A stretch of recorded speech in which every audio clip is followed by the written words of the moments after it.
What's up, guys? In today's video I'm gonna tell you guys why I traded in my Hellcat for my Stingray Corvette. So we're gonna do the story time inside the whip, inside the car right quick. Alright,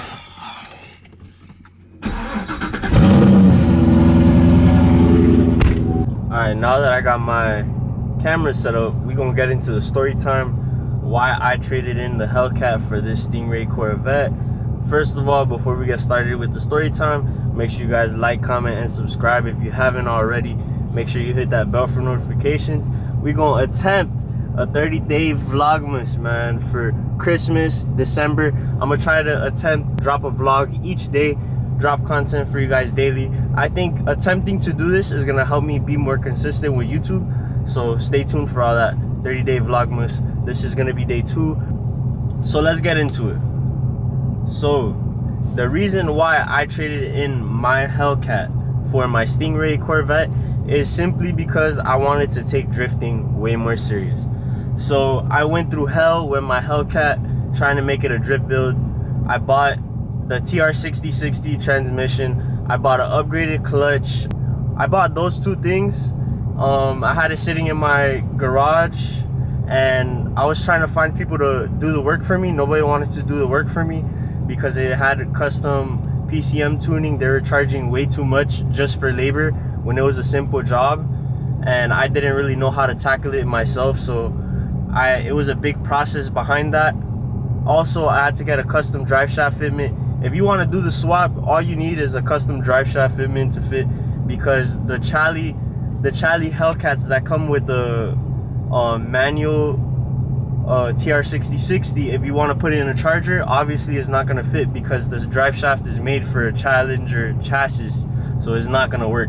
So if you got a 300 or a Charger, you just need the custom drive shaft fitment, and I just never got to that step. I had bought both of those, I just never got to that step. It was too expensive for me at the moment. I couldn't do it. And then also, I don't know if you guys seen, I attempted to do an angle kit for my Charger, full upper control arm, lower control arm, extended tie rod kit. It didn't end up working out. I had a bunch of fitment issues. My wheels were hitting everywhere, and it was just like damn, I took so many L's, and in the process I spent hella bread trying to make the custom kit because I had to pay a welder to do custom fabrication. Then when it didn't work out, I was blamed for the custom fabrication, when at the same time I was asking the fabricator, hey, do you think this is the correct fitment? Like, do you think we should do it like this? Do you think we should do it like that? And then he was like, yeah, but when it didn't work out, it's all my fault. So so he wanted to charge me again for the labor. I'm just like, damn, bro, like, if you get this kit for me figured out, bro, you know how much people I could bring you for these angle kits for a Charger, bro. Like, everybody's been waiting on that. I could have brought you so much custos. It's just like, you're so little-minded and you're focused on the right now money. I could have brought you so much long-term money, you have no idea. I'm basically giving you my idea. Like, I'm letting you test the work on my car at that, and you still want to charge me double. So it's like, come on, well, I got tried so much times and I wasted so much bread on it. And at the time, I had 2018 Hellcat. I had a 2018 Hellcat. In those Hellcats, it comes with liquid power steering. So when I was testing it out and I was having the fitment issues, I done turned the wheel so much that the power steering rack, one of the seals busted on the inside, so I had to rebuild my whole power steering, and I converted it into electric before I traded it in. So I had to convert it into an electric power steering rack, and I had to do custom PCM programming. That alone, I spent like fucking $1,500, close to $2,000 on that alone, and I spent all this other bread on the whip too. So it's like, nothing worked out for me on that car when I was trying to do the drift build, and I was just like, damn, bro, like, I did all this, and at the same time, let's say I do the angle kit, I do the manual swap. At the end of the day, these Chargers, no matter what you do, they still weigh 4,500 pounds, bro. So it's like, bro, I was just so stressed out, and I was lost I was just lost, and I just needed to figure something out. And I just did research. I was between the C6 and the C7, but I wanted something that nobody had yet. Not nobody, but very little people had. So I went with the C7 route because I knew it had angle kit available, it had e-brake available, and these cars are way more suitable for drifting. They're lighter, they're just more of a it's more of a drift build, basically. Like, I could put a roll cage in this, and this can actually keep up with tandems. Like, it's not a heavy car. But that's the main reason why I changed over from Charger Hellcat to C7 Corvette. And at the same time too, is like, damn, back when I got my Hellcat in 2019, I was either 2019 or 2020, I was 19 or 20 years old. Back then it was still a little bit like, people had Hellcats, but just not as much, so it was still new to the game. I was still one of the first, like, I wasn't one of the first to have a Hellcat, obviously, because they dropped in 2015, but it was just not as common. But now you look everywhere, you see Hellcats left and right. It's just everybody has one, everybody got a Charger. So it's like, damn, bro, like, I just want to do something different, because I'm known for doing stuff different. So I was like, I could go with a C6, but people have drift build C6s. And then I was thinking, damn, but who has a drift build C7? Literally only a handful of people. Not many people have that. This is still very new to the game. Mine is a 2019 Stingray. I would have went with the Z06, but the payments were way too high for a Z06. They wanted at least like $1,600, $1,500 a month for a Z06, and I just couldn't afford to pay it at the time. So I just went with a Stingray, pay less, and I upgraded everything on this car. And I could have went with the Grand Sport, but I already knew that I could find the parts somewhere else, and I could just swap the parts, because really the difference between a Stingray and a Grand Sport is it has Z06 suspension, it has Z06 brake package, it has the Z06 body package, and that's it. So what I did to my car, I did the Z06 brake package, I did the Z06 back end, and I have the Z06 fender flares in the front. I don't have the Z06 fenders. I could do that, I'm gonna do it later, but it's just, yeah, I just saved money. In my eyes, it wasn't worth it to spend an extra 15K on a Grand Sport when it's literally the same engine, nothing different, just visual appearance, when I could change that myself. And shit, I built it already, and it already looks good at the time. It almost looks like a Grand Sport already. So that's just the main reason. And as so far with this C7 Corvette Stingray, I love it. Like, you could have a 1,000 horsepower Hellcat, and I'm gonna keep up with you because of how light this car is and how much grip this car has. I'm gonna keep up with high horsepower Hellcats. It's like, bro, it only made sense if I wanted to further my drifting, like take drifting more serious. And it's like, once this build is completely locked in and dialed in, I'm going to go compete. I'm going to go to OSW. I'm going to go to different drift events to compete.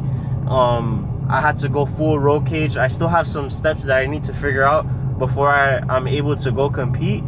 And once we finish this build, we're gonna go compete and try to get some trophies and get on a podium. You feel me? That's the whole goal behind this. I want to do real door chasing. I want to do real drifting. Like, that's my passion. I love that. I don't like racing like that.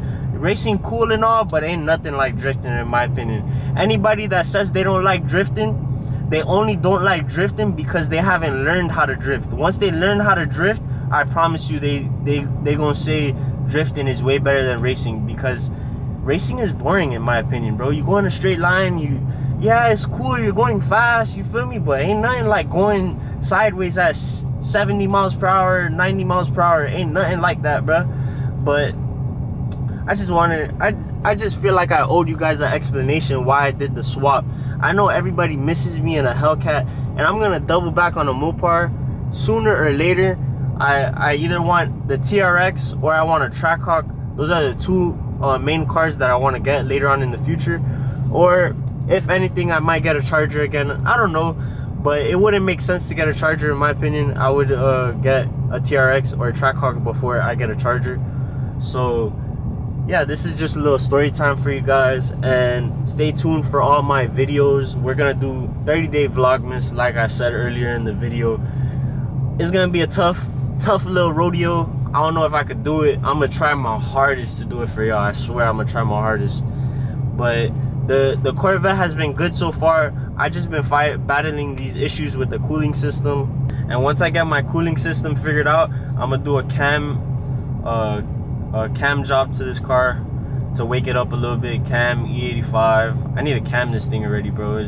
I need that chop. It gonna sound different, you heard? But yeah, man, stay tuned for all my videos. Let me know what videos you guys want to see I'll drop. Let me know in the comments. I be looking at all the comments. If you got any video ideas, drop it. Any video ideas y'all want to see me doing Christmas, I'll do it. Just throw the ideas there. So the next topic we're gonna get into is the pros and cons of the Charger Hellcat that I used to have, and the pros and cons of the C7 Corvette that I have now. We're gonna start off with the Hellcat. The pros of the Hellcat is that it was spacious, it was super fast, it had a whine, it was reliable as hell, and it was just a fun car. It's a very popular car too. It was like, it does a lot of numbers on social media if you have that car. The cons of the Hellcat is I couldn't take drifting as serious because I'm automatic. I didn't have an e-brake. I didn't have an angle kit.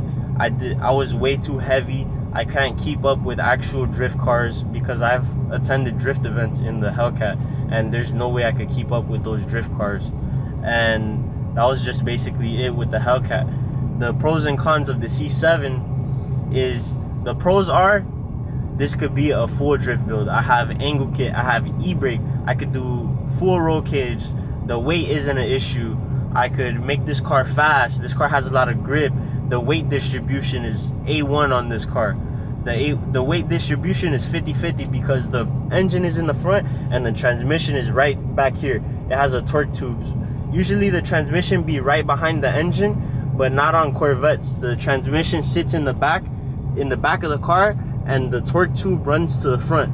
It's kind of weird. That's what makes these cars 50-50 weight distribution.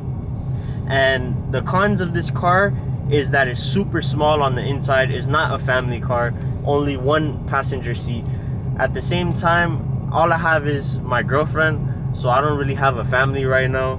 And this is like a drift dedicated car, so if I do want to get a daily car, it'll be like a SUV or something, so I'm not really worried about it. But this is a full drift dedicated car soon.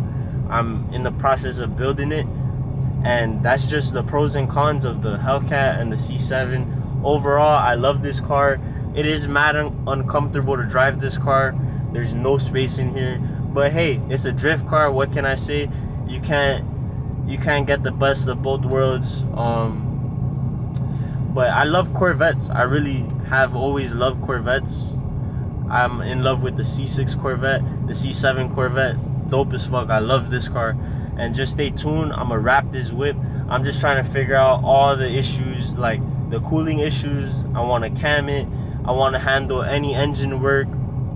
I want to handle any other stuff. Wrapping the car, visual appearance is last thing on my mind for this car. I want to get it to full spec, full drift build, and we're gonna start competing at events, and then we'll throw the livery wrap on this car. But overall, I love this car as a drift car. I love the Hellcat as a daily fun car just to drive around. But overall, I love doing the drifting more, so that's why the C7 wins my heart over the Hellcat. Sorry to say it, I know y'all love the content with the Hellcat, but it's just something I had to do to further to take drifting more serious. So that's it for this video, guys. If you still watching right now, make sure you guys like, comment, and subscribe. Hit that bell for notifications, man. We gonna hit this 30 days straight for Christmas. Stay tuned for my next video that's dropping the next day after this. We gonna drop back to back, so stay tuned. It's Johnny DK.